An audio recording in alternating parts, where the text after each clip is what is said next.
What's going on, everybody? Good evening. Welcome to Big Blue Avenue. My name is Tom Scavetta. No Sam Cardona tonight, unfortunately. A personal matter came up at the 11th hour. We'll have Sam back next week. Very sad about that, but the show must go on. Appreciate everybody watching. Quick friendly neighborhood reminder. Make sure to check us out on all of our social media. We are on Instagram, Twitter, and YouTube at Big Blue Avenue. We appreciate you all.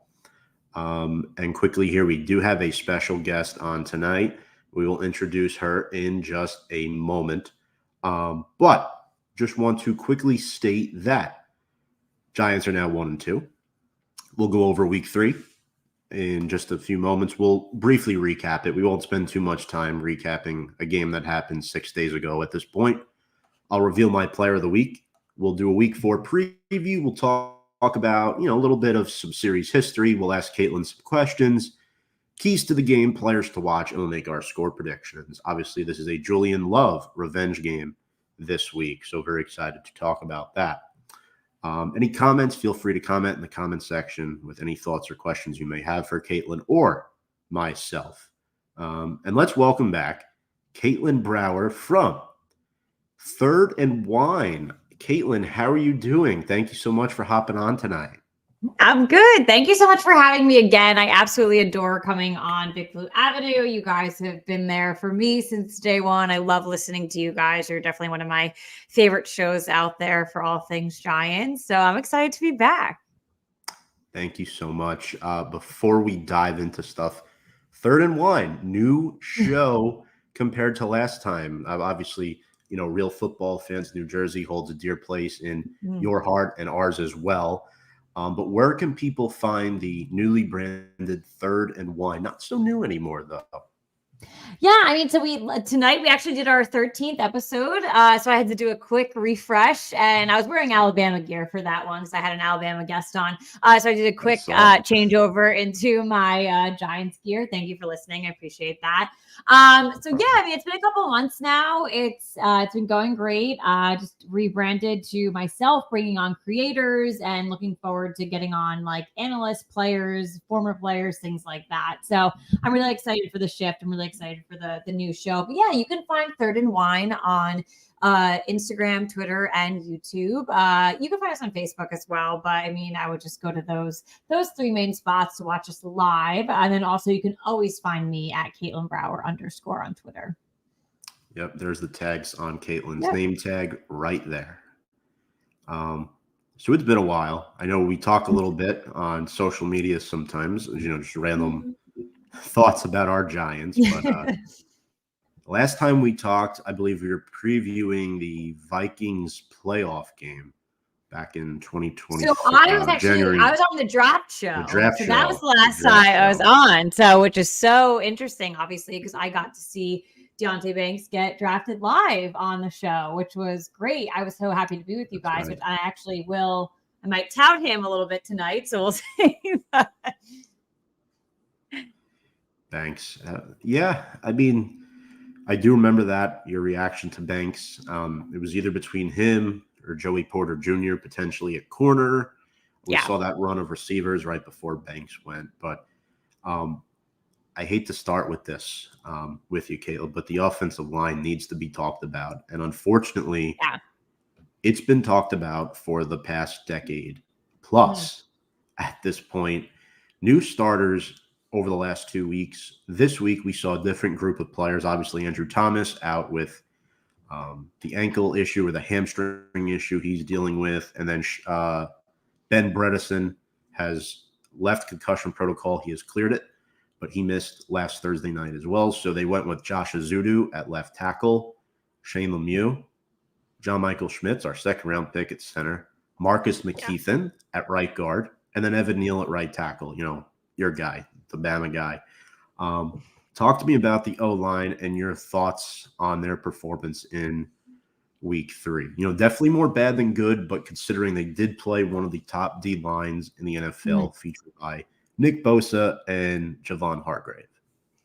Yeah, I mean, honestly, going into a game where you are facing those two players, especially a guy like Nick Bosa, there is going to be no denying that he's going to get after your quarterback. I was a little questionable of why we were having Bellinger line up in that certain play to have him as the key kind of blocking there. I love when a tight end can come in and block, but you're just not going to block a guy like Nick Bosa. No one is at this point. So, but there was other key plays. I do think Daniel Jones did have some decent time to kind of step back a little bit. I do still think, though, that the line did not give him as much time as he needed and/or block in specific areas, especially with the run game with an injured Saquon Barkley. We have to prop Matt Breida up in other areas and other players up for success when you're losing your star running back, and then also your quarterback has seen some major pressure in the first two games already. So, listen, there's what I question with the Giants is that with the line always struggling.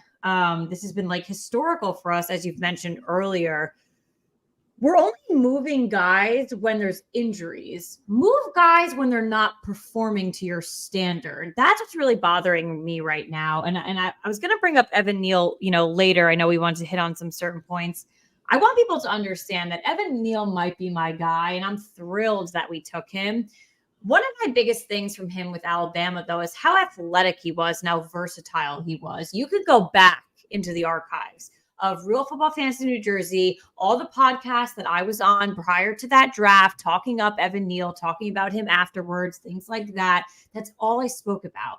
How athletic he was, how light he is on his feet, and how versatile he was. The definition of versatile is that you can be in multiple areas. So if he's at right tackle right now and he's not really proving it to you, put him at guard, put him at left tackle, move him around and see what he can do for you, because I think you'd be pretty pleased. And I don't know what's going on behind the scenes during practice. Maybe they are moving around. They aren't pleased. But I look back to Eric Flowers, and I was so pissed the other day because I saw someone compare him to Eric Flowers, and that almost sent me to the moon, like literally out of here, because I hate Eric Flowers. But what bothered me so much with Eric Flowers that we never benched him, and he was horrific for us. But that's been a thing for the Giants. They'll move people around or have question marks only when there's injuries. Make big drastic decisions when people are just playing like pure shit. If people aren't performing for you, especially the offensive line that has been a question mark, do something about it. Make a statement. I gotta say that. You know what I mean? No, absolutely. I agree 100%. Leonard Marshall's brother commenting, Kenny. He's a true fair. tackle. Yeah, you're right. Yeah. You're right. He is very light on his feet, though. You bring up the weight. He is very light on his feet, though. So I will, after watching him at Alabama, I think they are trained to be that way, though. But yes, I think he's very much so. I get it where you're coming from, but watch him. Watch his little light on his toes. He's a big boy, but he can be light there.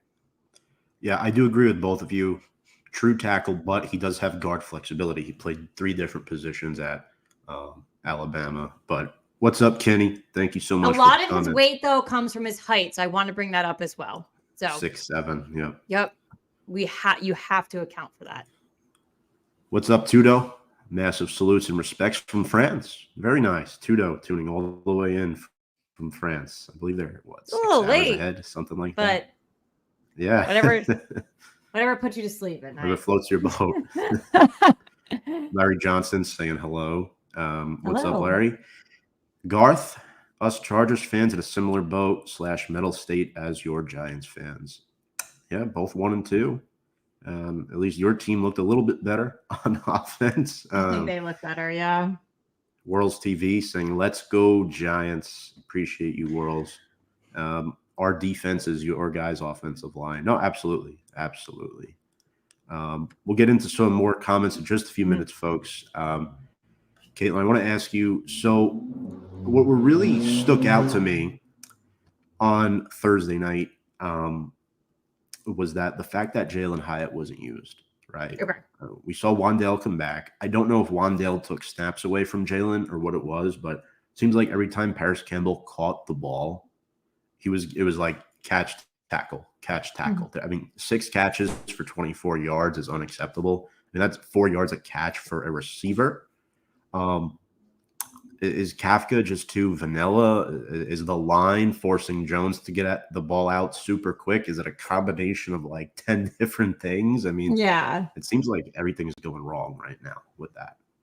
Yeah, I was on a podcast before the season, and I was like asked to like say one word about like certain phrases that the podcast had said, and it was a Giants specific podcast, and someone had said Mike Kafka, and I just unfortunately the words that came out of my mouth were replaceable. And when we saw Dable pick up the play calling, which he clearly was against Arizona, you saw the offense get this little spark here and there.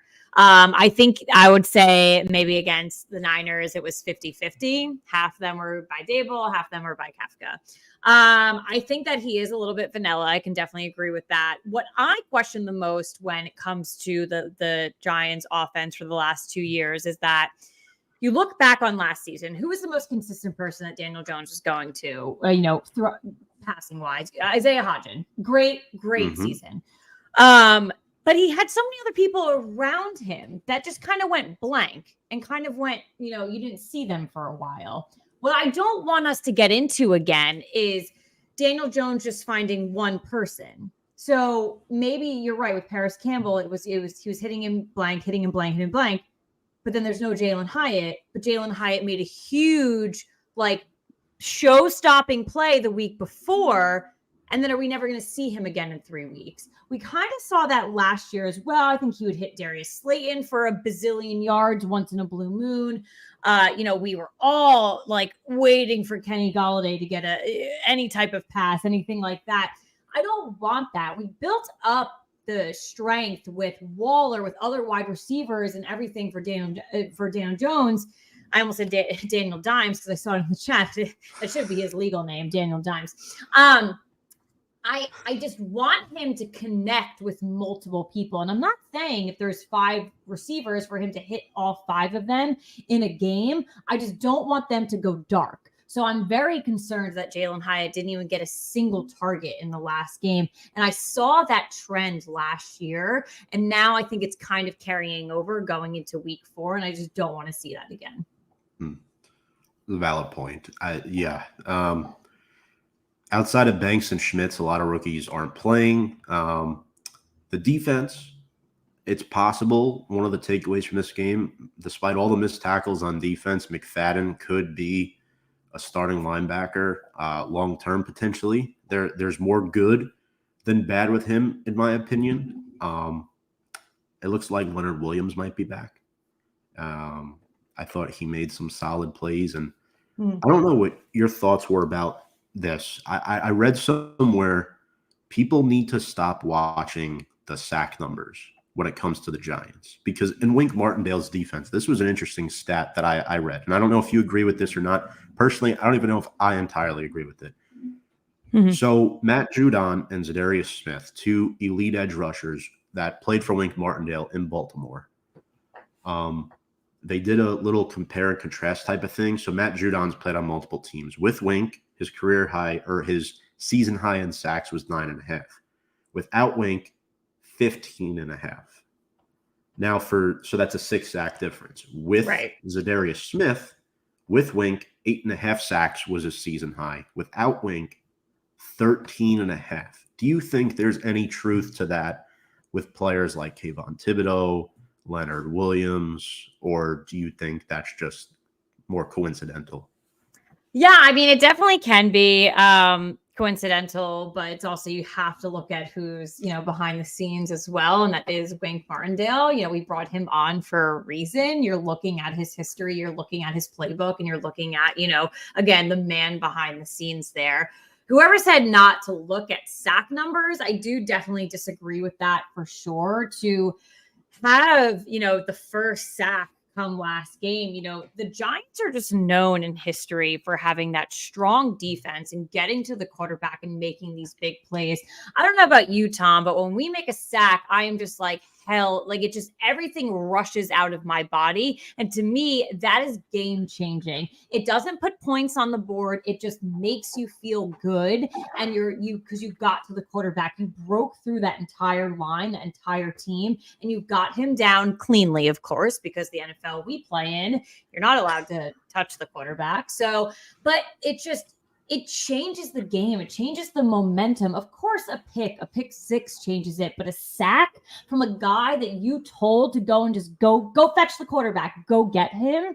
I love that. And we are truly missing it. And we've been missing it for a really long time. And it's just the momentum that we need. Kenny also loves your red hat. Thank Reminds you. of the red jerseys a little bit. Remember those red jerseys? It is.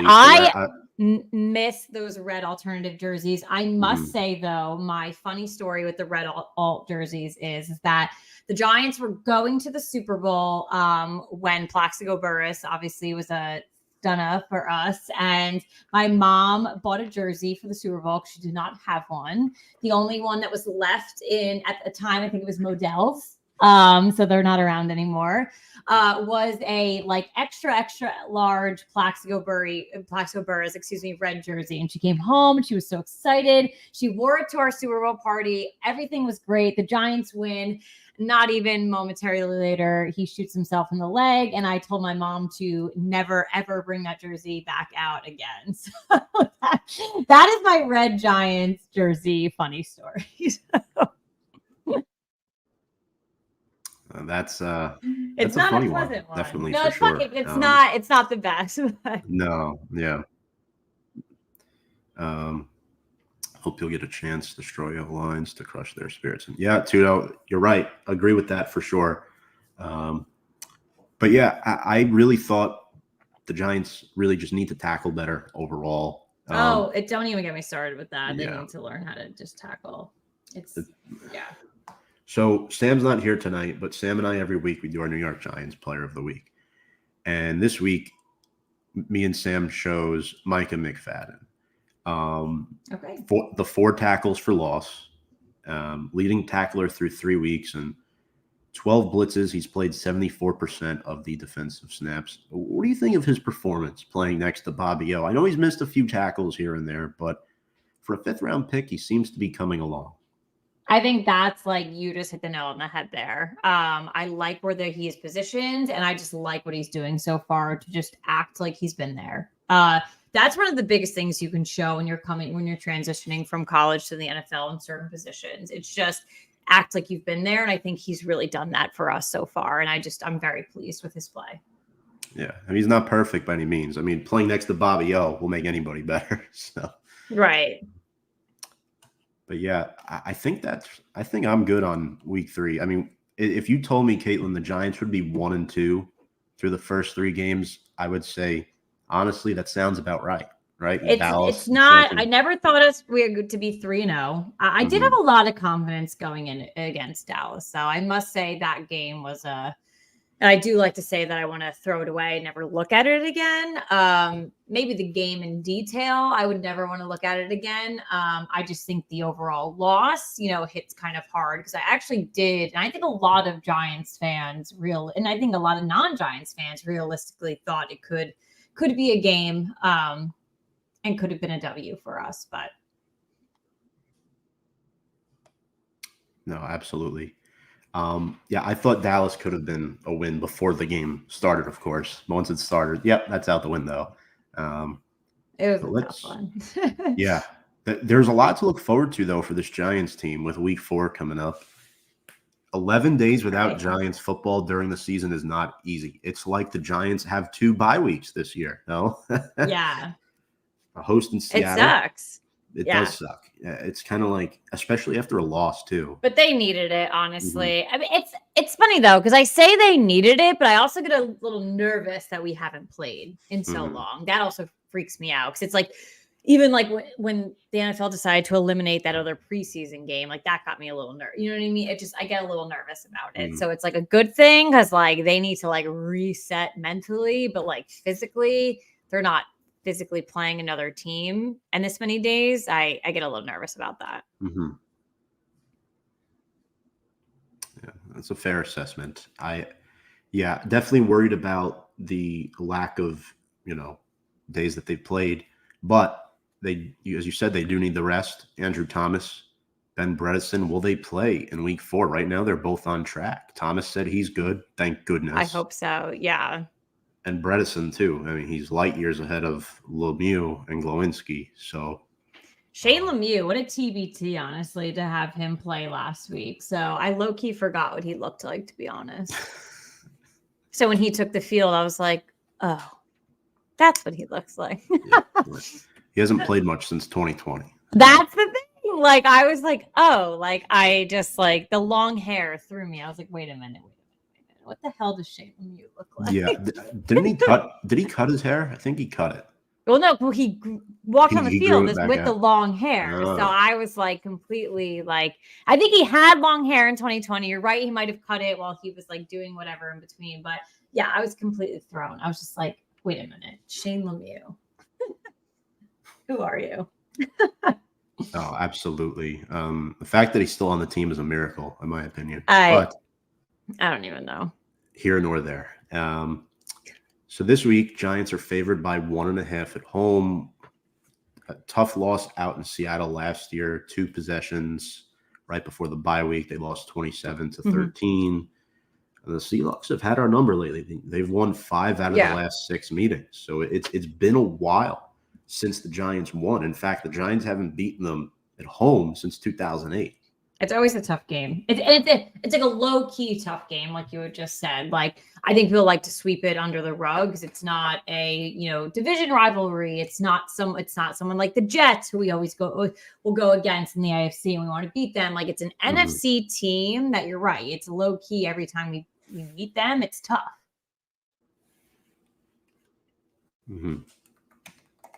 Yeah, it's not an easy game. Geno Smith coming in. Kenneth Walker, that offense is elite. I mean, they scored 37 points last week against Carolina. Kenneth Walker had 2 touchdowns, I think. Yeah. So what are you most concerned about when it comes to Seattle? I think just going into week 4, my biggest concern is playing from behind. It's like a big behind. What we saw with, Arizona, like we made some pretty big plays offensively. And I think our defense was like kind of able to match, but like keep that momentum going. Unfortunately, with the Niners, we were trying to make offensive plays, but then our defense couldn't match it. We were never could get a 3rd down play. And it was like 3rd and like 15, 3rd and 20. Like they were long 3rd and then we just couldn't do it. We couldn't do it. So the defense wasn't matching the offense, but we were still playing from behind.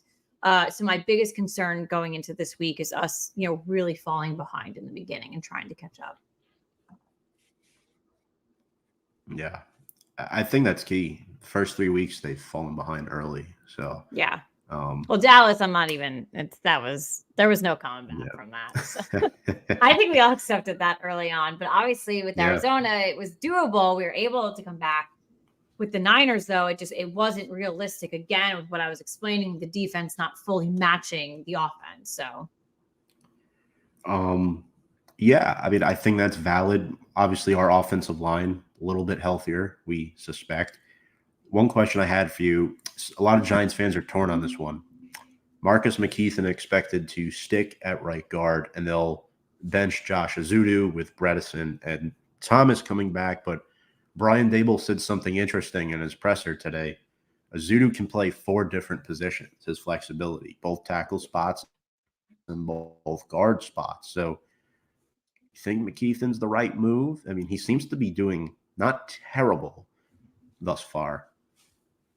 Yeah, I mean, we just talked about versatility with Evan Neal earlier. So again, if you're going to give me a guy on the line that you can move around and you can test, I'd rather take that over someone who is stuck within their one position. Yeah, I think too with Neal, right? If that transition to guard ever comes, it can't come until the offseason if they do decide to do that. Yeah. I mean, if we go on like I don't want this in any way, shape, or form. Yeah. Like a 3-game losing streak, I say fuck it at that point and just do it. Kenny thinks we'll beat them. I hope so. looking at the schedule, we have to. I mean, there's Miami. No option. There really is no option. And the fact that like I had so much joy in watching Miami this past weekend, like that was a thrill. But like creeping up in the fourth quarter was that we play them in 2 weeks, and I just wanted to plummet out the window. Because it's all fun and games until you're the team getting scored 70 points on. Sure. There were a lot of fun games Sunday. I saw you pick the Cardinals over the Cowboys before. So my lock was the Dolphins and my upset was the Cardinals. So I will tout myself for that one. Yeah, I did. I'm doing pretty well with my picks this season. I'll have to tally them up before I do my 4th week tomorrow. But yeah, I was pretty confident that the Cardinals actually would upset Dallas. So yeah. Yeah, I mean, I think they're a lot better than people give them credit for. So, and I'll tell myself that. I think I was very much shitting on them coming into the season. And then watching it firsthand with us. Well, I mean, obviously watching them against the Commanders week 1, I was like, oh, okay. I didn't think either team was good. So I was like, maybe this is just a crappy matchup. And then us, and I was like, oh God, are we really this bad? But then against Dallas, I was like, okay, well, maybe the Cardinals are just, I don't think they're good still. I just don't think they're as poor as people maybe were seeing. So, but it also sucks for them. They had to go up against the NFC East 3 weeks in a row. Sure. Imagine if we were all like really, really good now too. That would suck even more for them, but yeah. They gave us in Washington a run for our money, and then they beat Dallas. So yeah, incredible stuff. As long as they beat Dallas, that's all that matters. So that's right. Pull off that Eagles win for us randomly. That'll be fun too. We'll see. I doubt it, but please try. Just try. It would be lovely. It would definitely be lovely.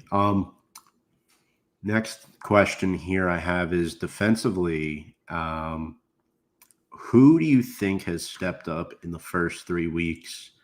It could be somebody you haven't expected. I know you're a big McKinney fan for obvious reasons, the Bama connection there. Who has really caught your eye and, that you really liked?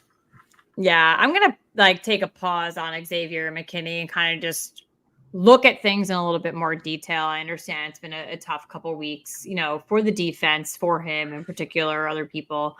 I gotta give it up to the guy we talked about earlier and talked about the fact that I was on for the draft. I gotta give it up to Deonte Banks. I think that he's been all over the place for a rookie, and you're hearing his name more often than not. I think that he's doing good in one-on-one matchups, especially with the deep ball down the field.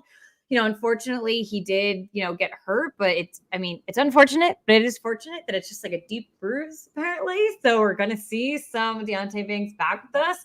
I think it's going to turn out to be a really good pick for the Giants. And again, this young kid, we're seeing him kind of all over the place, but we're seeing him in key areas too. So I just got to give it up to him for the first 3 weeks. Yeah, I do too. I was going to pick Pinnock before all those missed tackles last week. But also too, I don't want to take away from what he's done either. I know last week was a little bit rough, but you want to hear something crazy about the Pinnock thing?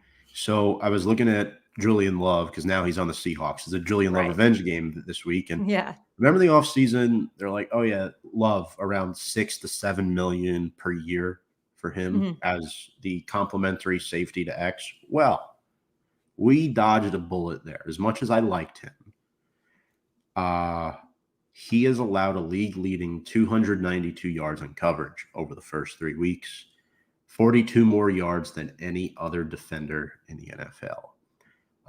Pinnock, on the other hand, has allowed just 90 yards and a 75 passer rating. So we're paying Pinnock less than $1 million. We're paying him like $800,000, I think, to play this year, and Love's getting paid $6 million, and the production is night and day. Yeah, it definitely is. I will say though that Julian Love is doing his job in Seattle. I think you're right, like with the stats you just pulled up there. I did definitely want to call him out, saying that I want to keep an eye on him, especially this weekend with being the revenge game. And I want to keep an eye on him in the weeks moving forward. But you did hear his name, on the TV the last 3 weeks. So he's not invisible. But it was a tough one to lose, but I think the numbers that you would just point out there, especially monetary wise, because the NFL is a business, it makes sense. Yeah. And then too, they get Jamal Adams back, so maybe that'll help. Plus, Seattle's defense overall is just not good, to be honest. You got to take advantage of that for sure. Yeah, they gave up 27 points to the Panthers, 360 passing yards to Andy Dalton last week. That's a lot. And they were not planning. You know what I mean? They were planning for. They weren't planning for Danny Dalton. So no. Yeah. I really like Bobby O. I really do. That's the player for me. Yeah. That I'm watching. He's one of my favorite players on defense. He had that forced fumble that we didn't recover. That was the closest thing this defense had to a turnover the first 3 weeks, other than possibly picking off Brock Purdy 3 times on that first drive. I know. That hurt. That hurt because that could have turned the game. They were there. I think one of my first tweets of the night, I was like, the pick is there. It's there. You could feel it. Mm-hmm. It just never came. So now that we've kind of talked about a few players here and there, what are 1 to 2 key matchups you're looking for against Seattle? I'm looking at John Michael Schmitz against the defensive line, the interior defensive line. That's one matchup I'm looking at, but I want to hear, what are you looking at specifically? Yeah, so let's, I said, I wanted to put a pause on Xavier McKinney. Let's resume that here and let's give him his time to redeem himself. I'd love for him to make some big plays, say against a guy like, DK Metcalf. I don't know if they're going to be paired up against each other, but something I've seen with Xavier McKinney in the last 3 games, and some people might not want to admit it because they want to call out the missed tackles, things like that. Tom, he's all over the field. 29 is everywhere. I don't know what position he's playing at this point on defense. His numbers, but is that a good thing or bad? He's everywhere.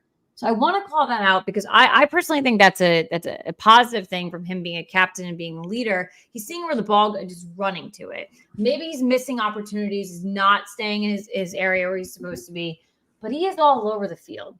So if he can maybe dial in a little bit more for us and really hone into where he's supposed to be, we might see some more activity and some more positivity from here and there. So I'm going to call revenge game for him here and show the people what you're made of, why we picked you, why you're, a very good safety in the league and why you should be where you're doing. And maybe he will get paired up against a DK and show what it is. Don't let that big guy get the ball. I don't want him getting the ball. I don't want him marching his big ass into that end zone. So, get him. So I'm kind of interested in seeing that. And maybe just who else he's paired up against in the game, who they choose to. And my hope is that, Banks comes back because I wanted to call him out as well because I'd like to see his matchup also. It's the defense. I like your call out for sure. But I'm still looking to see a lot from our defense. Yeah, and that's a good pick too, because you mentioned Metcalf. Well, last week he went off. He had 6 catches for 112 yards. I mean, Lockett had 2 touchdowns. I don't want to double him. I don't want to send all of our players to him. I just want solid man. I just want solid man coverage. I don't want to put all our resources on one. I don't think he deserves it. But if he's going to do what he did last week, when you fail to the man coverage, we're going to have to. Yeah, whether it's Banks, McKinney, I would avoid Hawkins. Yeah. Adoree, Adoree probably gets Lockett, I'd imagine. Yeah. That's a good matchup too, actually.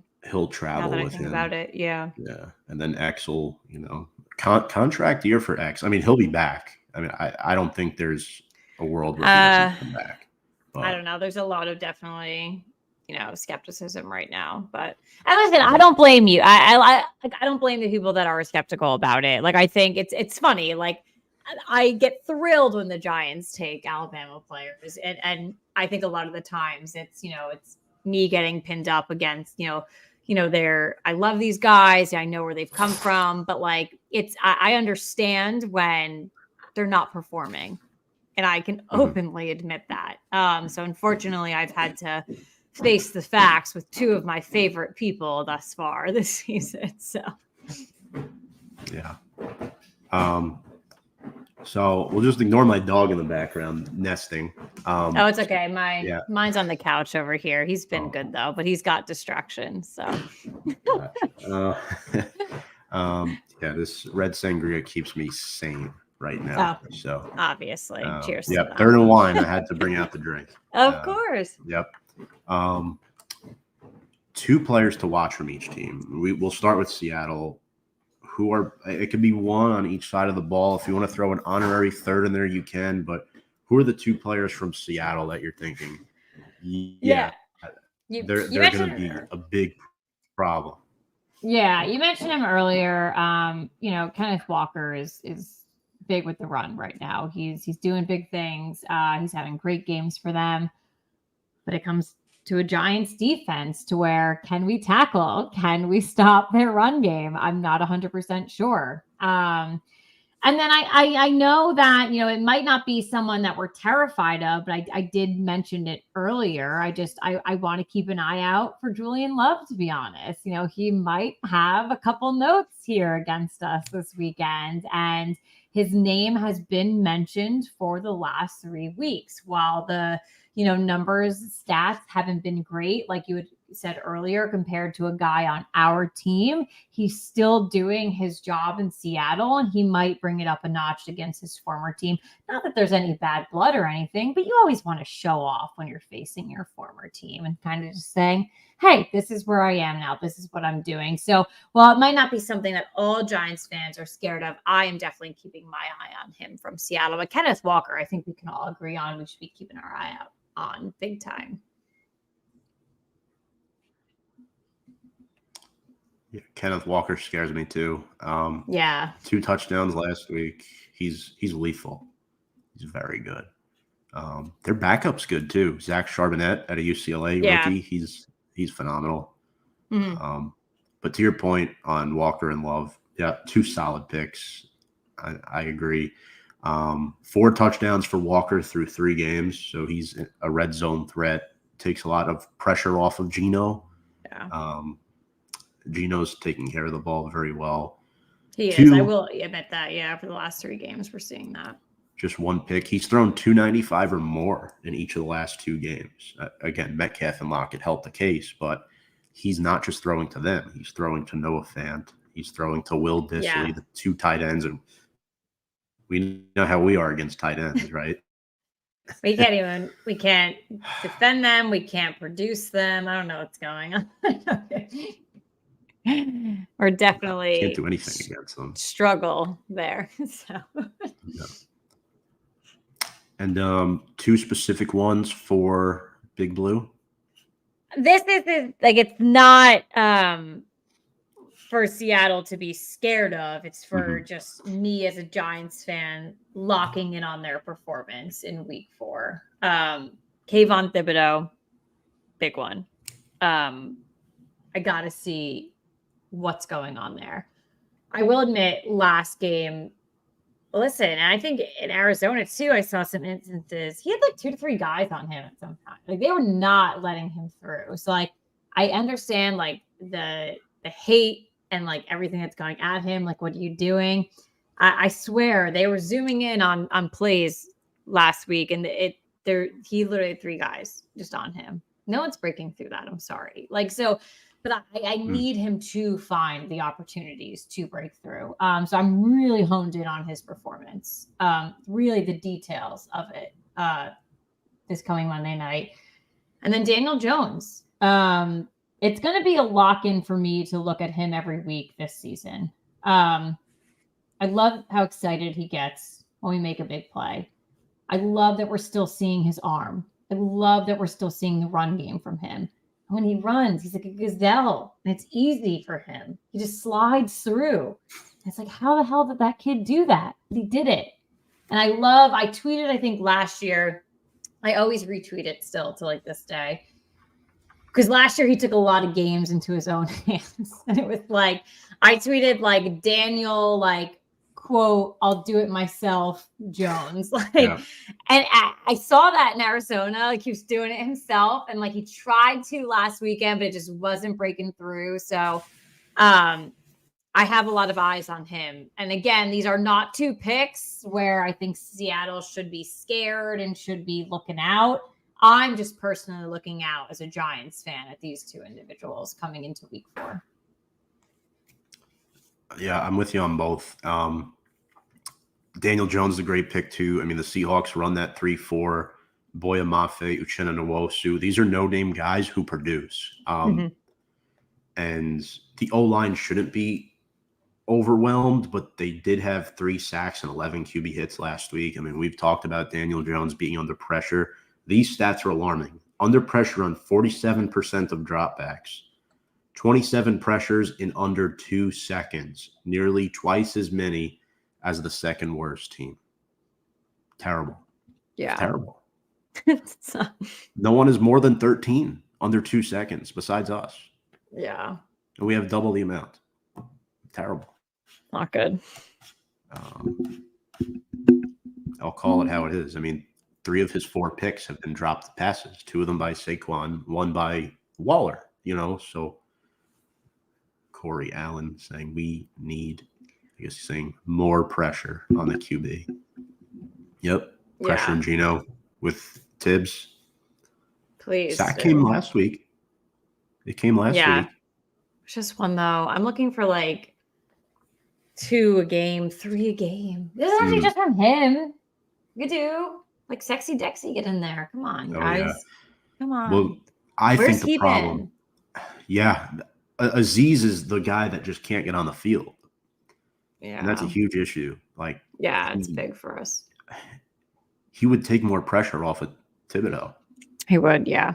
Which is making me think, should we draft an edge rusher early in next year's draft? Because our depth is Jihad Ward. That's it. I'm not including Tamon Fox and O'Shane Zimenez, 5 years in the league, can't set an edge. He's not good. So right. We do have Isaiah Simmons, though. I should acknowledge him. He's been solid. New to the team. He's kind of like... He's still new. Like, brand spanking new. I'll give him, like, a hot second. Like, it's okay. So I'll give my 2 players from Seattle. I'm going with Bobby Wagner, back with the Seahawks. Spent some time with the Rams. He's a linebacker who can tackle, by the way. Yes. Folks, he's really good if you don't know him. He's been in the league for over a decade now. He's still a top 10 linebacker in the league. Easy. It's not debatable. He's that good. I like him a lot. And then I would say DK, but I'm going to go with Walker as well. Yeah. We can't stop the run. We can't. No. And he just slides right in. Like I said, nothing else to say. Yeah, he finds a way, and he will. Very, I don't even want to call him like underrated, but I just feel like when the running back conversation does come around, people just sometimes don't mention him. And I'm like, really? Like, it's just, I don't know. Yeah. Seattle was tough. I had like 5 or 6 players I was considering, like a couple honorary guys. I will mention Jordan Brooks, their other linebackers, really good. Good against the run. Devin Witherspoon, their first-round pick. He's been a bit hot and cold for them so far. And then another corner they have a reserve, Trey Brown, who is a turnover machine. I almost brought Trey Brown as well. I do know he has a concussion. Am I wrong? No, I think you're right, actually, with him. I think he got hurt. Something happened. I think he got a concussion. I did almost bring him up as well. But I think he left the game. It might be, I don't know. That's the thing with concussions these days. I feel like even if you bop your head a little bit, you're out just for whatever reason. I mean, which makes sense. Don't get me wrong. You are correct, by the way. Yeah, I did definitely almost bring him up because he is someone too that is just, again, the name for 3 weeks popped up. He's been over there, so And that sucks too. I mean, so he'll probably be out against the Giants. I mean, I guess it depends, obviously, how long he's in protocol for. So if he's out, I mean, better for us. But once he comes back, he's still. You're right. It's a very good call out. Yeah, he has a sack, pick, forced fumble. He's done a lot. Right. For the Giants, I want to see what Darren Waller can do. I think we all do, to be honest. He has 12 catches for 132 yards through 3 weeks. Would love to see him get into the end zone. Oh, I think like that would be electrifying for everybody. He has welcome to New York, Darren. Yeah, where you get crucified if you don't score a touchdown by week 2. Don't give me another Kenny Golladay, for the love of God. And my second one is Dexter Lawrence. Yeah, no more Kenny Golladay. We just talked about it. Yeah, no. We just talked about, Dexter Lawrence. You got to get in there. Do that. I don't know if it was against the Cowboys or Arizona. It probably was Arizona because the Cowboys just sucked in general. He made a play and he didn't do his dance, and it made me so upset. Was he not excited? Where's that emotion? That gets us fired up. That gets your team fired up. So do the dance. Yeah, I love when he does the dance. And with him too, with this defense, what's interesting is the defense has the 5th best pass rush win rate. Is this because of high blitz frequency, or is it legit the Giants are beating their matchups and just not getting sacks? That's what I want to know. Because Dexter's good. The Seahawks O-line is not good on paper, but these guys are tough under the radar guys. Their starting center was a Giant, Evan Brown. He was a UDFA at SMU. He played for the Giants. He'll be going up against Dexter Lawrence on Monday night. So I'm excited for that. That'll lead us to this one, Katelyn. We've talked a lot about several players. I want you to steal a player from the Seahawks and put him on the Giants. You don't have to swap anybody. Just take a random player who you want on the Giants that they could really use. I would say Kenneth Walker, to be honest. I think that having dual running backs is very powerful. I think people are really diminishing the running back game right now and the run game and things like that. But you see how detrimental it is to a team that doesn't have a run game. And it just sucks. So I think right now, anything can happen. Saquon Barkley is injured again. Will he be back for Monday night? Probably. But if we could have, I think back to the days when I know, obviously, Kareem Hunt just came back to the Browns. But remember when him and Nick Chubb were just back to back with each other? That was incredible. No one could stop that run game. And everybody wanted that. Was Nick Chubb better? Of course. But they were still equally just on the field being a powerhouse. So again, I know the run game and running backs are being diminished, but I would love to have someone of that stature next up to Saquon Barkley. And that would be really cool, in my opinion. It's definitely a good pick. For me, I thought about offensive line, but the Seahawks, to me, don't have any O-linemen worth stealing. I wouldn't, No. So I'm going to roll with edge depth here and take Boya Mafe because he's a good second-year edge rusher who stays on the field. He hasn't gotten hurt. And he'll see a lot of Evan Neal. That's a plus. Yeah, we'll see a lot of Evan Neal. He has, I think I have the stat here, actually. He has, I think, 1.5 sacks through 3 games. He's gotten some good pressure on QBs. So we'll see. We'll see what he can do. Which leads us to our game predictions. We've gotten through a lot so far. Giants really need this one. Daniel Jones, what is he, 1-11 in prime time? Which we gotta just stop playing primetime games. We won one playoff game, and they're throw the Giants on every primetime game. What is it? So we had Dallas, San Fran this Monday, then Buffalo's primetime as well. Yes. And then what do we play on Christmas? Against the Eagles. And And I want to say we play on New Year's Eve as well. Yeah, I know. Someone reminded me, I think yesterday, that the Christmas game, and I was like, no, thank you. Like, thanks. Merry Christmas. Here's a loss. Yeah. Here's a big fat loss. Yeah. So the primetime games royally. I hate them so much. So, and I might be there on Monday too. So please don't make me upset, Giants. Please don't. Yeah. So do you think they pull it out, or 1.5 point favorites? It's still early in the week. I don't know who's going to play or who's not. Like, if Saquon plays, if Thomas plays, for sure, I think we beat them. Yeah, so I'm going to go along the lines that we do get those guys back, and we are looking pretty good after 11 days. So I'm going to go with Giants win 24-17.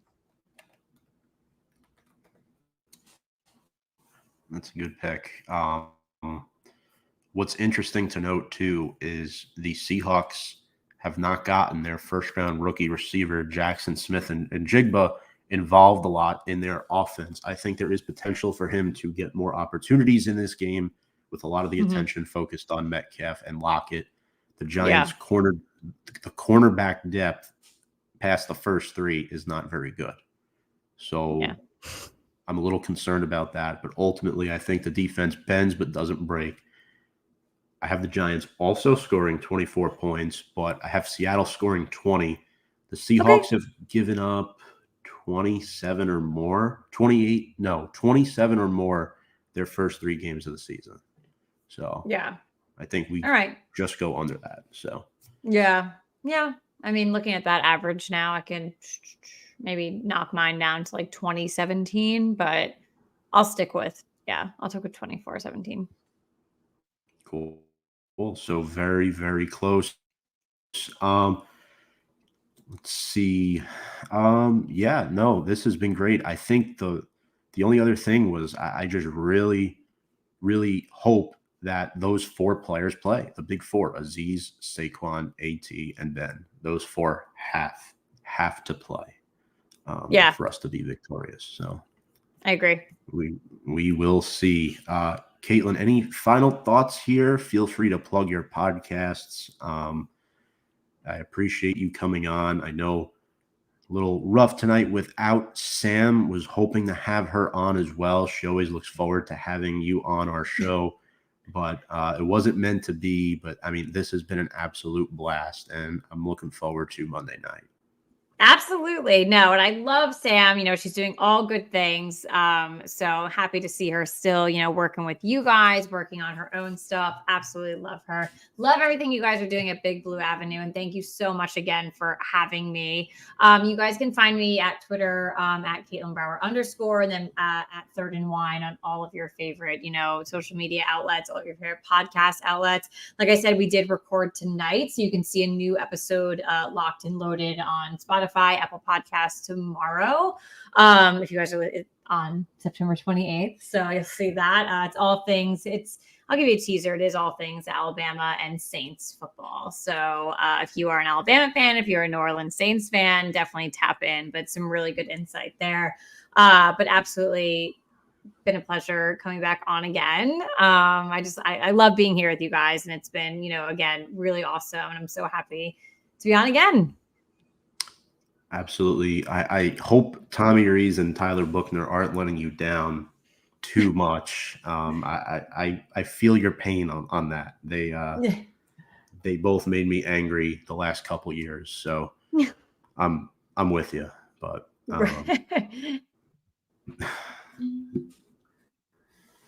Bama's not Bama right now. So it's all right. We'll make it. Katelyn, we will survive. Yeah.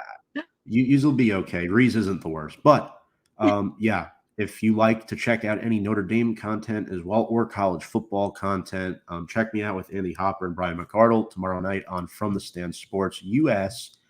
After you check out Katelyn on Third and Wine, check it out on Twitter and I believe YouTube as well. I saw it up on there. But Katelyn, thank you so much again for coming on. Appreciate all the support. if you want to catch more Big Blue Avenue content outside of our live streams, we're on Instagram, Twitter, and YouTube at Big Blue Avenue, where you can find Sam and I weekly. Appreciate you all watching tonight. And without further ado, let's go Big Blue. Let's go Giants.